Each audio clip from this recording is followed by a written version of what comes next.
మనస్ఫూర్తిగా నా అభినందనలు, మనస్ఫూర్తిగా ధన్యవాదాలు. కుప్పంలో ఉండే ప్రజలందరికీ శిరస్సు వంచి పాదాభివందనం చేస్తున్నాను. ఈరోజు ఇక్కడికి నేను వచ్చాను. చాలా ఎన్నికల్లో నేను పోటీ చేశాను. ఇది 9వ ఎమ్మెల్యే అయ్యాను. 9 సార్లు ఎమ్మెల్యే అయితే 8 సార్లు మన కుప్పం నుంచే ఎమ్మెల్యే అయ్యాను. తిరుగులేని మెజార్టీతో గెలిపించారు మీరు. నా మీద ఒక విశ్వాసం పెట్టుకున్నారు. నేను వచ్చినా రాకపోయినా ఎన్నికల్లో మేము అండగా ఉంటామని మీ నిజాయితీ నిరూపించారు. నాకు మళ్లీ జన్మ అనేది ఉంటే కుప్పం ముద్దు బిడ్డగానే పుడతాను. మీ సేవ కోసమే ఉంటాను. వైఎస్ఆర్ కాంగ్రెస్ పార్టీని చిత్తుగా ఓడించారు. 11 సీట్లే గెలిచారు. అంటే ప్రజాస్వామ్యంలో ఎవరైనా సరే విర్ర వీగితే ఇదే గతి పడుతుందని ప్రజలు నిరూపించారని చెప్పి నేను మీ అందరికీ తెలియజేస్తున్నా. ఎట్టు చేద్దాం? కాసేపు వెయిట్ చేద్దామా?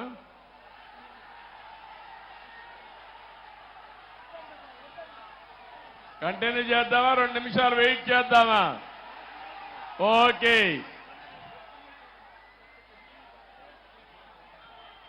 అలాంటిది మొన్న జరిగిన ఎన్నికల్లో ఒక హిస్టారికల్ ఎన్నికలు జరిగాయి. మన చిత్తూరు పార్లమెంటు చూస్తే 7 అసెంబ్లీలకు 7 గెలిపించి తిరుగులేని మెజారిటీ ఇచ్చారు మీరందరూ. రాష్ట్రంలో 25 పార్లమెంట్లో 20 పార్లమెంట్లో 7కు 7 గెలిపించారంటే ఇది ఒక చరిత్ర. 25 పార్లమెంట్లకి 21 పార్లమెంట్లు గెలిపించారు.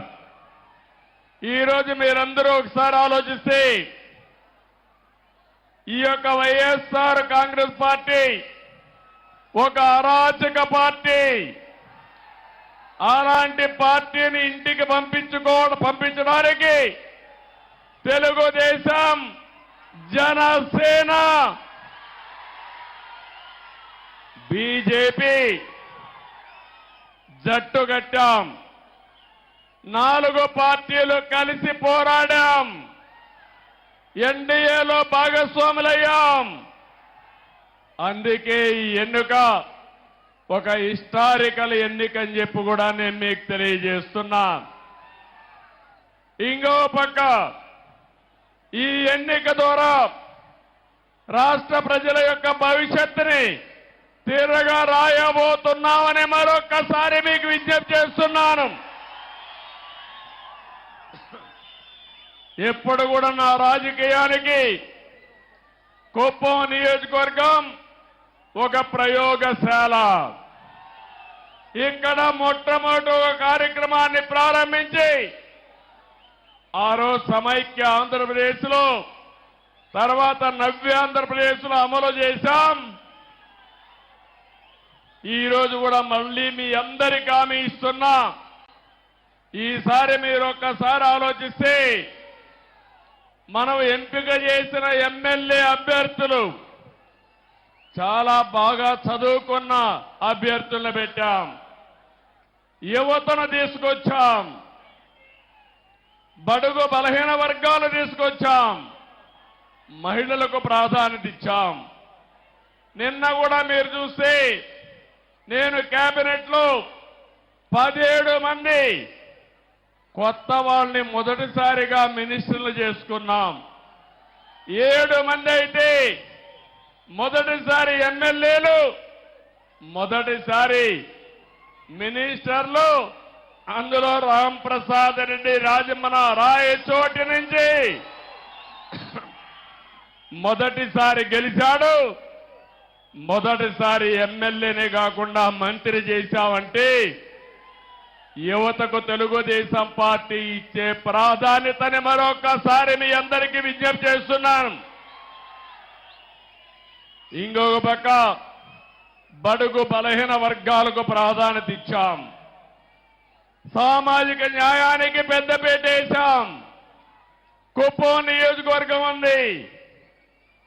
నా సామాజిక వర్గం లేదు కానీ ఈ వెనుకబడిన వర్గాలే నా సామాజిక వర్గం. 40 ఏళ్లుగా గెలిపిస్తున్నారు. అందుకే రాష్ట్రంలో 8 మంది కేబినెట్ మంత్రులుగా బీసీలను పెట్టాం. ఇది ఒక చరిత్ర. 24 మందికి 8 మంది బీసీలు ఉండడం చరిత్ర అని చెప్పి కూడా నేను మీకు తెలియజేస్తున్నా. ఈరోజు 4వసారి నేను ముఖ్యమంత్రిగా ప్రమాణ స్వీకారం చేశాను. ప్రమాణ స్వీకారం చేస్తానే పోలవరం పోయాను, అమరావతికి వెళ్ళాను, అసెంబ్లీ సమావేశాలు పెట్టుకున్నాం, కేబినెట్ సమావేశం పెట్టుకున్నాం. తర్వాత నాకు ప్రత్యక్ష దేవుళ్ళైన కుప్పం దేవుళ్ళని కలవడానికి ఇక్కడికి వచ్చాను. ఇక్కడి నుంచి ప్రజాక్షేత్రానికి వెళతాను. వెళ్లే ముందు మీ ఆశీస్సులు తీసుకోవాలని, మీ అందరితో కలిసి మాట్లాడాలని, మిమ్మల్ని చూడాలనే ఉద్దేశంతోనే నేను ఇక్కడికి వచ్చాను. నేను ఈరోజు ఒకే ఒక విషయం మీ అందరికీ విజ్ఞప్తి చేస్తున్నాను. నేను మీకు రుణపడి ఉన్నాను. 5 ఏళ్లలో మీ రుణం తీర్చుకుంటానని మరొక్కసారి మీ అందరికీ హామీ ఇస్తున్నా, వాగ్దానం ఇస్తున్నా. అన్ని విధాలా అభివృద్ధి చేస్తాను. భగవంతుడు నాకు ఎంత శక్తి ఇస్తే అంత శక్తిని ఉపయోగించి కుప్పాన్ని అగ్రస్థానంలో వెళ్ళడానికి ప్రయత్నం చేస్తాను. నా జీవితాశయం ఒకటే, పేదరికం లేని సమాజం, జీరో పావర్టీ. ఎక్కడ పేదవాడు ఉంటే అక్కడ ఉంటా, మీకు అండగా ఉంటానని మీ అందరికీ హామీ ఇస్తున్నా. అందుకనే ఒక్కసారి చరిత్ర కూడా మనం ఆలోచించుకోవాలి. 1989లో మొట్టమొదటిసారిగా ఎమ్మెల్యేగా పోటీ చేశారు. ఇక్కడి నుంచి ఇప్పుడే పెద్దలున్నారు, పిల్లలకు తెలియకపోవచ్చు చరిత్ర. నేను ఆ రోజు కుప్పానికి వస్తే నేరుగా పలమనేరు నుంచి ఒకే రోడ్డు కుప్పానికి, అది కూడా సింగిల్ రోడ్డు. టెలిఫోన్లు లేవు, కాలేజీలు లేవు. అందుకే ఆలోచించా, చిత్తూరు జిల్లాలో ఒక వెనుకబడిన ప్రాంతం కోసం నేను పని చేయాలని కుప్పం నియోజకవర్గాన్ని ఎంపిక చేసుకున్నానని చెప్పి నేను మీకు తెలియజేస్తున్నా. 89, 94 మన గవర్నమెంట్ రాలేదు, అపోజిషన్ లో ఉన్నాం, పోరాటాలు చేశాం. 94 నుంచి 2004 వరకు మన ప్రభుత్వం వచ్చింది, అభివృద్ధి చేశాం. ఇప్పుడుండే అభివృద్ధి మీరు ఏ ఊరికి పోయినా, సిమెంట్ రోడ్ను అడిగినా, ఊర్లో వీధి దీపాలు అడిగినా, కాలేజీలను అడిగినా, ఏ అభివృద్ధిని అడిగినా దాన్ని ఎవరు చేశారంటే తెలుగుదేశం అని చెప్పే పరిస్థితిలో ఉంది.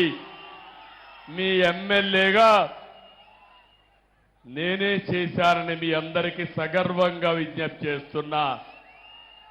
మళ్ళీ 2004 నుంచి 14 వరకు అపోజిషన్ లో ఉన్నాం. మళ్ళీ పోరాటాలే. 14 నుంచి 19 వరకు మళ్ళా అధికారంలో ఉన్నాం. అభివృద్ధిని పరిగెత్తించాం. నా జీవితంలో ఎప్పుడూ చూడలేదు 1924. అది ఒక పీడ కళ అవునా కాదా తమ్ముళ్ళు అని అడుగుతున్నా. ఏమమ్మా ఆడబిడ్డలు అవునా కాదా అని అడుగుతున్నా. అరాచకం, అప్రజాస్వామ్యం, దౌర్జన్యాలు, రౌడీయిజం నా జోలికే వచ్చారంటే ఇక్కడ అన్నా క్యాంటీన్ పెట్టాం. ఇక్కడే అన్నా క్యాంటీన్ పెట్టి భోజనం పెట్టాలంటే ఫ్రీగా వైఎస్ఆర్ కాంగ్రెస్ నాయకులు చేసిన దౌర్జన్యాలు ఎన్నో ఒక్కసారి గుర్తుపెట్టుకోవాలి. ఎక్కడో కేజీఎఫ్ అనుకున్నాం. కేజీఎఫ్ లో బంగారం కోసం గనులు వచ్చాయి.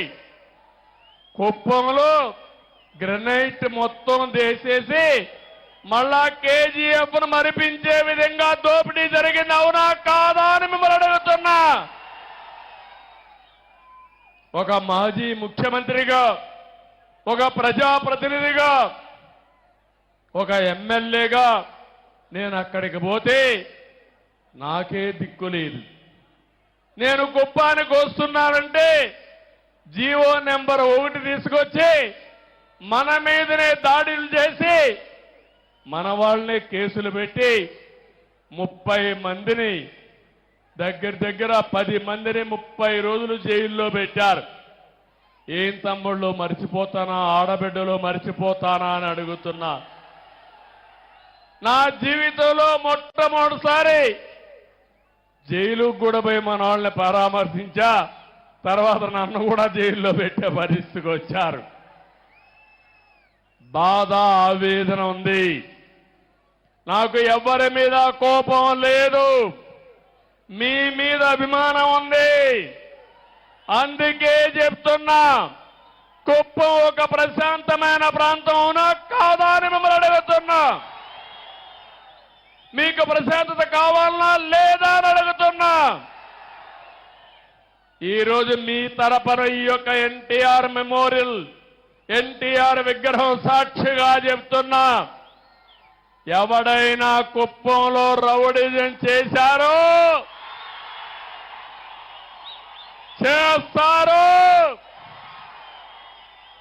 అదే కడపటి రోజు అవుతుంది. మీకు జాగ్రత్త. రౌడీజం గాని, గంజాయి గాని, అక్రమ వ్యాపారాలు గాని ఈ ప్రశాంతమైన పవిత్రమైన కుప్పంలో చేయడానికి వీలు లేదు. అందరూ ఏకగ్రీవంగా ఆమోదిస్తారా లేదా అని మిమ్మల్ని అడుగుతున్నా. గట్టిగా చప్పట్లు కొట్టి కూడా చెప్పండి ఆమోదిస్తామని.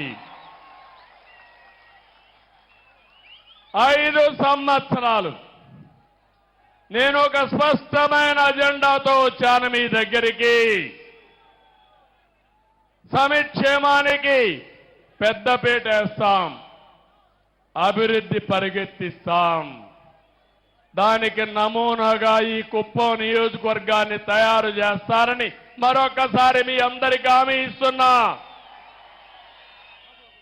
మన మున్సిపాలిటీ కుప్పం పన్నులు పెంచారు కానీ అభివృద్ధి చేశారా తమ్ముళ్ళు, ఆడబిడ్డలను అడుగుతున్నా. నేను మీ అందరికీ ఒకటే హామీ ఇస్తున్నా. ఈరోజు నేను మొన్నే చెప్పాను 100 కోట్లని, కానీ 100 కోట్లు కాదు, ఎంతైనా పర్వాలేదు. ఒక మోడల్ మున్సిపాలిటీగా ఈ కుప్పాన్ని తయారు చేస్తాం. ఔటర్ రింగ్ రోడ్ వేస్తాం, టౌన్ లేక్ అన్ని రోడ్లు వేస్తాం, అన్ని రోడ్లు సిమెంట్ రోడ్లు చేస్తాను, డ్రైనేజ్ వ్యవస్థ ఏర్పాటు చేస్తాను, జంక్షన్లు కూడా ఏర్పాటు చేసి అవసరమైతే ఒక పరిశుభ్రమైన నగరంగా కుప్పం టౌన్ ని తయారు చేసే బాధ్యత నాదని మీ అందరికీ హామీ ఇస్తున్నా. ఈ కుప్పమే కాదు, మనకు 4 మండలాలు ఉన్నాయి. 4 మండలాలను కూడా మండల కేంద్రాలను అభివృద్ధి చేస్తా. ఒక్కొక్క మండల కేంద్రానికి ఒక 10 కోట్లు తక్కువ కాకుండా ఖర్చు పెట్టి ఈ మండల కేంద్రాలను అభివృద్ధి చేసి ఆదర్శమైన టౌన్గా చేసే బాధ్యత నాదని మీ అందరికీ హామీ ఇస్తున్నా. అన్ని పంచాయతీల్ని మేజర్ పంచాయతీ అయితే 2 కోట్లు ఖర్చు పెడతాం, మైనర్ పంచాయతీ అయితే 1 కోటి రూపాయలు ఖర్చు పెడతాం. ఇవన్నిటికీ ఎస్టిమేట్స్ తయారు చేపిస్తా. పని ఈ రోజు నుంచే ప్రారంభం అవుతుందని మరొకసారి హామీ ఇస్తున్నా. ఇది కాకుండా మీ గ్రామాల్లో గ్రామ సభలు పెట్టి త్రాగునీరు, డ్రైనేజ్, వీధి దీపాలు ఇలాంటి కనీస మౌలిక సదుపాయాలు ఏవైతే అవసరముందో అదే మాదిరిగా వేస్ట్ కాంపోస్ట్ పెట్టాం. మనం ఊరిలో ఉండే చెత్తంతా తీసుకొచ్చి ఎరువుగా మార్చి కాంపోస్ట్ ఎరువుగా ఉపయోగించాలని చెప్పి ఆలోచించాం. ఆ షెడ్లన్నీ ఈరోజు వైఎస్ఆర్ కాంగ్రెస్ నాయకులు వాళ్ళ రంగు కొట్టుకున్నారు కానీ అక్కడ మాత్రం ఎలాంటి కార్యక్రమాలు లేవు. అందుకే మీకు హామీ ఇస్తున్నాను, కుప్పంలో ప్రతి ఒక్క పంచాయతీ ఒక మంచి పంచాయతీగా, పరిశుభ్రమైన పంచాయతీగా తయారు చేసే బాధ్యత నాదని మీ అందరికీ హామీ ఇస్తున్నా. త్రాగునీరు ఎప్పుడో వాటర్ స్కీములు పెట్టాం. ఎన్టీఆర్ సుజల స్రవంతి కింద ₹2కి 20 లీటర్లు నీళ్లు ఇస్తే దాన్ని సర్వనాశనం చేశారు. మళ్ళీ హామీ ఇస్తున్నాం, ప్రతి ఒక్క ఇంటికి కొళ్ళాయి ద్వారా నీళ్లు ఇచ్చే బాధ్యత తీసుకుంటాం. ఇదే కాదు, ఎన్టీఆర్ సుజల స్రవంతి కూడా మినరల్ వాటర్ ఇవ్వడానికి ముందుకు తీసుకుపోతాం. దీనికి కూడా ఎస్టిమేట్స్ చేపిస్తా. వార్ ఫుటింగ్ లో ఈ పనులన్నీ అవుతాయని చెప్పి నేను మీకు తెలియజేస్తున్నా. ఒక పక్క అన్ని గ్రామాలకు రోడ్లు ఇప్పించే బాధ్యత తీసుకుంటాం. ఊర్లో సిమెంట్ రోడ్లన్నీ వేసే బాధ్యత తీసుకుంటాం. పొలాలకు కూడా రోడ్లు వేసే బాధ్యత తీసుకుంటామని మీ అందరికీ హామీ ఇస్తున్నా. దీనితో పొలం నుంచి ఏ మార్కెట్కు పోవాలన్నా వ్యవసాయ ఉత్పత్తులు సుజావుగా తీసుకుపోయే కార్యక్రమానికి శ్రీకారం చుడతాం. ఇప్పుడే వస్తానే పోయాను. హంద్రి నీవా కాలువ మన నాయకుడు ఎన్టీ రామారావు గారు ప్రారంభించిన కాలువ శ్రీశైలం నుంచి 730 కిలోమీటర్లు పరమ సముద్రం మన నియోజకవర్గానికి వస్తుంది. నేను ఆ రోజు వీకోట వరకు నీళ్లు తీసుకొచ్చాను.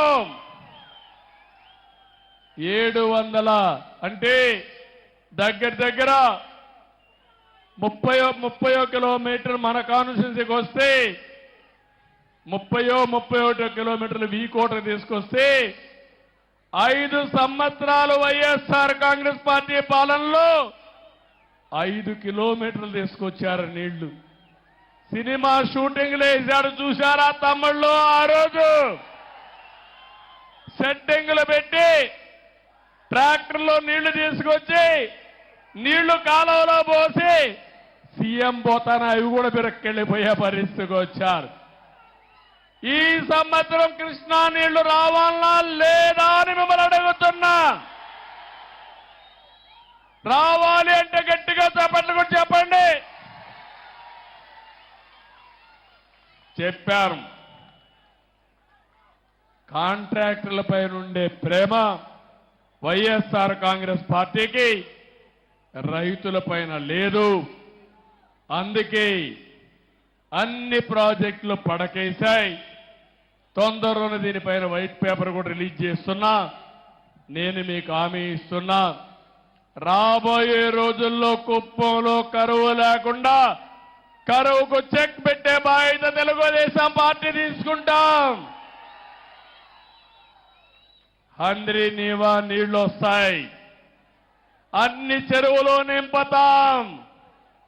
ఇదే కాకుండా యామిగానిపల్లి మాదనపల్లిలో 2 చెరువులు కట్టడానికి కూడా అవకాశం ఉంది. అవి కడితే 1 TMC నీళ్లు పెట్టుకునే అవకాశం ఉంది. ఇది కూడా శాంక్షన్ చేపిస్తామని చెప్పి నేను మీ అందరికీ తెలియజేస్తున్నా. ఇదే కాదు, మొత్తం పాలారులో ఎన్ని చెక్ డ్యాములు వస్తాయో అన్ని చెక్ డ్యాములు కడతాం, నీళ్లు నిల్వ పెడతాం. మీ పొలాలకు అవసరమైతే లిఫ్ట్లు పెట్టి తద్వారా నీళ్లు ఇచ్చే బాధ్యత నాది. దీన్ని ఒక పద్ధతి ప్రకారం ఆలోచించాను.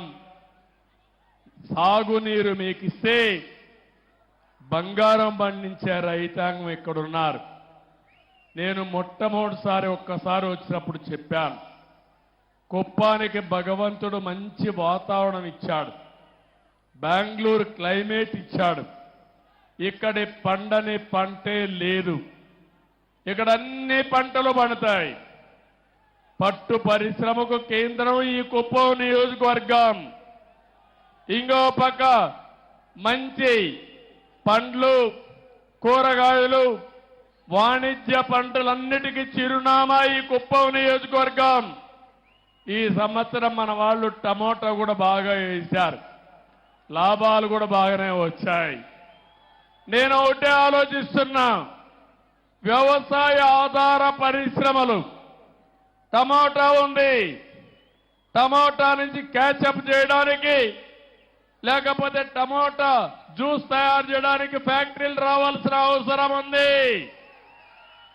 ఇంకో పక్క తక్కువ ఖర్చుతో ఎక్కువ నిల్వ చేసే టెక్నాలజీలతో ఇక్కడ కోల్డ్ స్టోరేజ్ కానీ ప్రత్యామ్నాయ మార్గాలు కానీ వస్తే మన వాళ్ళు బ్రహ్మాండంగా టమోటా వేస్తారు, మంచి ఆదాయం వస్తుంది. ఇక్కడ పూలు పండిస్తున్నాం. పూలు కూడా ఈరోజు చూస్తే నేను వస్తే మొత్తం నియోజకవర్గం అంతా పూల వర్షం కురిపించారు. ఈ నియోజకవర్గంలో ఎక్కడి నుంచో తేలేదు, మన పొలాల్లో పండే పూలే రోడ్డు మీదకి వచ్చాయి, వర్షాన్ని కురిపించే పరిస్థితికి వచ్చారు. చాలా గర్వంగా ఉంది. అలాంటి పూలు పండించే రైతాంగానికి మార్కెట్ ఏర్పాటు చేసే బాధ్యత నాదని మీ అందరికీ హామీ ఇస్తున్నా. కూరగాయలు కానీ అదే మరిగా పండ్లు కానీ పూలు కానీ ఇలాంటివి ఏవైతే పండిస్తున్నారో వాళ్ళందరితో రైతులతో ఒక సమాఖ్య ఏర్పాటు చేస్తా, వాళ్ళందరి ఆలోచనలు తీసుకుంటా ఇక్కడి నుంచి నేరుగా మార్కెట్కి ఎట్ట పంపించాలనో దానికి ఏమేమి అవసరం ఉన్నాయో అవన్నీ చేస్తా. ఎప్పుడో నా కోరిక ఇక్కడే ఒక విమానాశ్రయం తీసుకొచ్చి ఇవన్నీ కూడా కార్గో ద్వారా పంపించాలని ఒక ఆలోచన చేశాం. దుర్మార్గులు దాన్ని కూడా నిలిపేశారు. నేను ఒకటి హామీ ఇస్తున్నా, వీలైనంత తొందరలో కుప్పంలో విమానాశ్రయం కూడా వస్తుంది. ఇక్కడి నుంచి మనం పండించిన కూరగాయలు ఎయిర్ కార్గో ద్వారా విదేశాలకు కూడా పంపించే ఏర్పాట్లు చేసే ఆలోచన చేస్తున్నాను. మనం కూడా ఎవరన్నా రావాలన్నా మనం వెళ్లాలన్నా చిన్న చిన్న ఫ్లైట్లు కూడా వస్తున్నాయి. అవి కూడా వస్తే లాజిస్టిక్స్ పెరుగుతుంది. ఇటు బెంగళూరుకి, అమరావతికి, చెన్నైకి ఈ యొక్క ఫెసిలిటీ వస్తుందని చెప్పి కూడా నేను మీకు తెలియజేస్తున్నా. ఇంకో పక్క నేను ఒకటే వ్యవసాయంలో మీ అందరినీ కోరుతున్నాను. ఒక పక్క ప్రతి ఒక్క ఎకరాలో వాణిజ్య పంటలు పండిద్దాం, గిట్టుబాటు ధర ఏర్పాటు చేసే బాధ్యత తీసుకుంటాను, మార్కెటింగ్ వస్తువులు ఏర్పాటు చేస్తాను. ఇంకో పక్క పాడి పరిశ్రమ, మీరు గుర్తుపెట్టుకోవాలి. ఇప్పుడు నేను తొందరగా మీటింగ్ కూడా కంప్లీట్ చేయాలి. 5 అయితే మీకు జ్ఞాపకం వస్తుంది. మేము ఆవు పిలుస్తా ఉంటుంది మిమ్మల్ని అందరినీ. ఎందుకంటే పాలు పిండాలి. అది మీ ఎక్కడున్నా మీకు గుర్తొచ్చేస్తుంది. ఆ రోజు నేను ఇంటికి 2 ఆవులు పట్టిస్తానంటే నన్ను ఎగతాళి చేశారు. అవునా కాదా అని అడుగుతున్నా మిమ్మల్ని. ఆ 2 ఆవులే ఈరోజు మనకందరికీ జీవనోపాధి అయింది. కష్టకాలంలో వెసులుబాటు వచ్చింది. అవునా కాదా తల్లి అని మిమ్మల్ని అడుగుతున్నా. ఒకప్పుడు మగవాళ్ల పైన మీరు డబ్బులకు ఆధారపడేవాళ్ళు. ఇప్పుడు మగవాళ్ళు మీ పైన డబ్బులకు ఆధారపడుతున్నారు. అవునా కాదా? అందుకే ఆలోచిస్తున్నా. ఈరోజు 3 లక్షల నుంచి 4 లక్షల లీటర్లు పాలు వస్తున్నాయని చెప్పారు. మన కుప్పంలో 10 లక్షల లీటర్లు పాల ఉత్పత్తి కేంద్రాలు పెట్టాలని, ఉత్పత్తి చేయాలని నేను ఆలోచిస్తున్నా. దానికి ఎన్ని ఆవులు కావాలన్నా పట్టిస్తాం. ఆవులకు మళ్ళా షెడ్లు కూడా వేయాలి. ఆ రోజు మనమందరం కూడా షెడ్లు కూడా ఇప్పిస్తే అవి కూడా మానేశారు. రేషన్ కూడా ఆ రోజు మనం చూస్తే ఏ విధంగా చేయాలో ప్రయోగాలు చేశాం. ఈరోజు అవన్నీ పోయినాయి. దానా సబ్సిడీ అన్నీ పోయినాయి. మళ్ళా ఇప్పిస్తా, మిమ్మల్ని ఆదుకుంటాను. పాడి పరిశ్రమ, కోళ్ల పరిశ్రమ, అవసరమైతే గొర్రెల పెంపకం కూడా ఏది లాభదాయకం అవన్నీ చేస్తాం. ఇవన్నీ చేస్తే మా ఆడబిడ్డలు హనీ కూడా, తేనె కూడా ఉత్పత్తి చేయొచ్చు మన ఊర్లోనే.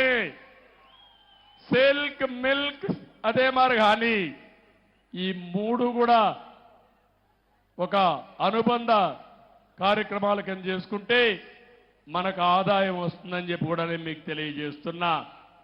ఇంకొక పక్కన ఇవన్నీ చేసిన తర్వాత నేను ఒక ఆలోచన చేశాను. నేను ఆ మాట చెప్పాను. Zero poverty. ఏ గ్రామంలో కూడా నిరుపేదలందరూ లేకుండా వాళ్ళకి ఆదాయం పెంచడానికి ఏమేం మార్గాలున్నాయో ఆలోచిస్తున్నాను. మనకుండే పెద్ద ఆస్తి జనాభా. ఒక ఇంట్లో 5 మంది కుటుంబ సభ్యులు ఉంటారు. పిల్లల్ని బాగా చదివిస్తే జీవితంలో సెటిల్ అవుతారు. పెద్దవాళ్ళు కూడా ఆదాయాన్ని, భూమి లేకపోయినా ఆదాయం సంపాదించే మార్గాన్ని ఏర్పాటు చేస్తే ప్రభుత్వం ఇచ్చే సహాయాన్ని తీసుకుంటూనే మీరు కూడా 10 రూపాయలు సంపాదించుకోవాలి. చేపను ఇవ్వడమే కాదు, చేపను పట్టే విధానం నేర్పిస్తే పేదవాళ్ళకు ఎంతో వెసులుబాటు వస్తుంది. అదే నా ఆలోచన. ఈ రాష్ట్రంలో నా జీవితంలో ఒకే ఒక ఆలోచన. ఎన్టీ రామారావు గారు ఎప్పుడూ చెప్పేవాడు, పేదవాడే దేవుళ్ళు, సమాజమే దేవాలయం అని చెప్పింది ఎన్టీ రామారావు గారు. అలాంటి పేదరిక నిర్మూలన నా జీవితాశయం. ప్రతి ఒక్క గ్రామాన్ని ఒకటే కోరుతున్నా, జీరో పావర్టీ. పేదలు లేని గ్రామం, పేదలు లేని మండలం, పేదరికం లేని కుటుంబం రాష్ట్రంలోనే, దేశంలోనే పేదరిక నిర్మూలనలో, ఆర్థిక అసమానతలు నిర్మూలించడంలో కుప్పం దేశానికి ఒక ఆదర్శం కావాలని మనస్ఫూర్తిగా కోరుకుంటున్నా. ఆశయం బానే ఉంది. ఆచరణ చెయ్యాలంటే మీ అందరి సహకారం నాకు అవసరం. మళ్ళీ కుప్పం ఏరియా డెవలప్మెంట్ అథారిటీ ఒకప్పుడు పెట్టాను. ఇప్పుడు మళ్ళీ కాడా పెడతాను. ఒక మంచి ఐఏఎస్ ఆఫీసర్ ఇక్కడనే పెడతాను. మీ సమస్యలన్నీ పరిష్కారం చేస్తాను. మీ ఆదాయాన్ని పెంచే మార్గం, ఆలోచనలు ఇస్తా, అమలు చేసే బాధ్యత అప్పచెప్తారని కూడా మీ అందరికీ తెలియజేస్తున్నా. అది కూడా ప్రారంభిస్తాను. ఒక ప్రణాళిక తయారు చేసి ఆ ప్రణాళిక పెట్టి ఇవన్నీ కూడా అమలు చేయడం కోసం ముందుకు పోతాం. ఇంకో పక్క మన నియోజకవర్గంలో 2 కోరికలు కోరారు. మల్లన్నూరుని మండల హెడ్ క్వార్టర్గా చేయమని, అదే మరి రాళ్ల బదుగూరు ఇంకొక మండలం చేయమని నేను నిన్నే ఆదేశాలు ఇచ్చాను. ఈ 2 మండలాలు కూడా ఏర్పాటు చేస్తున్నాం. ఇప్పుడు మున్సిపాలిటీ 4 మండలాలు ఉన్నాయి. భవిష్యత్తులో 6 మండలాలు మున్సిపాలిటీ ఉంటుందని ఈ సభాముఖంగా మీ అందరికీ తెలియజేస్తున్నా. ఇక్కడికి వచ్చినప్పుడు కుప్పం బస్ స్టాండ్ తమ్ముళ్ళు, ఇక్కడ బస్సులు కూడా దొంగిలిచ్చారు దొంగలు. ఇక్కడి నుంచి బస్సులు వేసుకోవచ్చు, తప్పు లేదు. కుప్పంలో ఉండే బస్సులు తీసుకుపోయారంటే వీళ్ళని ఏమనాలో మీరే ఒక్కసారి ఆలోచించండి. నిన్నే చెప్పాను, మళ్ళీ నా కుప్పానికి బస్సులు పంపించమంటే నిన్నటి నుంచే బస్సులు వస్తున్నాయి మళ్ళీ ఇక్కడికి. ఒకటే హామీ ఇస్తున్నా, ఒక ఆధునికమైన బస్ స్టేషన్ కింద, బస్ డిపో కింద కుప్పాన్ని నిర్మాణం చేస్తాం. ఇక్కడే ఆర్టీసీ మినిస్టర్ మా రాంప్రసాద్ రెడ్డి గారు ఇక్కడే ఉన్నారు. ఇప్పుడే ఆదేశాలు ఇచ్చాను, ప్లాన్స్ అన్ని తయారు చేసుకొస్తాడు. అన్ని కానీ సవ్యంగా జరిగితే కుప్పంలో అన్ని బస్సులు కూడా ఎలక్ట్రికల్ బస్సులు వేసేస్తాం. పొల్యూషన్ కూడా ఉండదు. ఎక్కడ రోడ్ల మీద పోతాండు ఊగురాట కూడా లేదు. అలాంటి అవసరమైతే కొన్ని ఏసీ బస్సులు కూడా పెట్టేసి వేరే ప్రాంతాలకు పోవాలంటే కార్లు అవసరం లేకుండా శుభ్రంగా పోయి వచ్చే పరిస్థితి వస్తుంది. ఇంకో పక్క మన కుప్పానికి అన్ని పక్కల వివిధ రకాలైన నగరాలున్నాయి. ఒక పక్క కృష్ణపట్నం ఉంది, కృష్ణగిరి ఉంది, ఇంకో పక్కన కేజీఎఫ్ ఉంది, ఇంకో పక్క బెంగళూరు నగరం ఉంది, సమీప ప్రాంతంలోని చెన్నై కూడా ఉంది. మన రైల్వే లైన్ కూడా మీరు చూస్తే కుప్పం ఒక జంక్షన్ గా కూడా తయారయ్యే అవకాశం ఉంది. అందుకే నేను ఒకటి ఆలోచిస్తున్నాను, కోట నుంచి వచ్చే రోడ్డుని, పలమనే రోడ్ని ఇప్పుడు డబల్ రోడ్ ఉంది, దీన్ని 4 లేన్ చేసుకోగలిగితే కృష్ణగిరి వరకు బ్రహ్మాండంగా ఉంటుంది. ఇక్కడి నుంచి మిగిలిన రోడ్లు కూడా ఏవైతే ఉన్నాయో అవన్నీ కూడా ఆలోచిస్తున్నాను. ఇక్కడి నుంచి మీరు చూస్తే బెంగళూరు నుంచి హోసూరు వరకు గ్రీన్ ఫీల్డ్ హైవే కింద 4 లేన్ వేసుకుంటే బెంగళూరుకు 1 గంటలోనే పోయే అవకాశం వస్తుందని మా వాళ్ళు చెబుతున్నారు.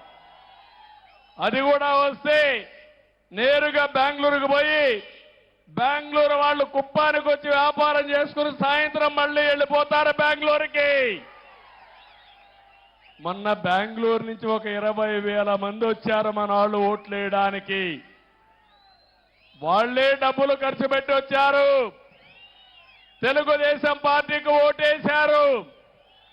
ఇక్కడే కాదు, అమెరికా నుంచి, ఆస్ట్రేలియా నుంచి, ఆఫ్రికా నుంచి మన ఎన్ఆర్ఐస్ అంతా వచ్చి 1-2 నెలలు పనిచేసి 4-5 లక్షలు ఖర్చు పెట్టి తెలుగుదేశం పార్టీని గెలిపించారంటే అది వాళ్లకు మన పార్టీ పైనుండే అభిమానం.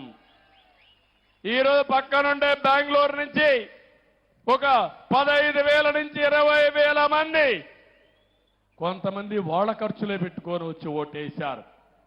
హైదరాబాద్ నుంచి చూస్తే 55-60